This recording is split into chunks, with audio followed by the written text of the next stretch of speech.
મને એક અપેક્ષા હતી કે પંજાબથી મુખ્યમંત્રી આવે છે તો જેવી રીતે ગુજરાતની સરકારે ત્યાં પૂર આવ્યું અને ત્યારે પંજાબને મદદ કરી હતી, એવી રીતે પંજાબના જે મુખ્યમંત્રી છે એ ગુજરાત આવીને આવી કોઈ જાહેરાત કરશે, પણ આવી કોઈ જાહેરાત છે એ પંજાબના મુખ્યમંત્રી કરી નથી. એટલે આજે હું આમ તો દુખી છું. આજે હું મારા બે શબ્દમાં એટલું કહી શકું કે એક નાગનાથ અને બીજો સાપનાથ.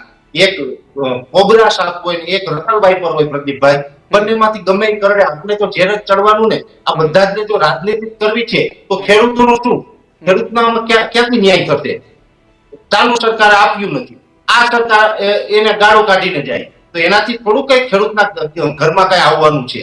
અહીંયા ખરેખર પંજાબના જે મુખ્યમંત્રી છે એની એવી જાહેરાત કરવાની જરૂર હતી કે ભાઈ જ્યાં નુકસાની છે, તમામ નુકસાનીના જે ભરપાઈ અમે બધી ના કરી શકીએ, પણ કાંઈક તમને મદદરૂપ થાય એટલા માટે તેને 1500 કે 2000 કરોડ રૂપિયા છે એ અમે પંજાબની તિજોરીમાંથી ફાળવશું.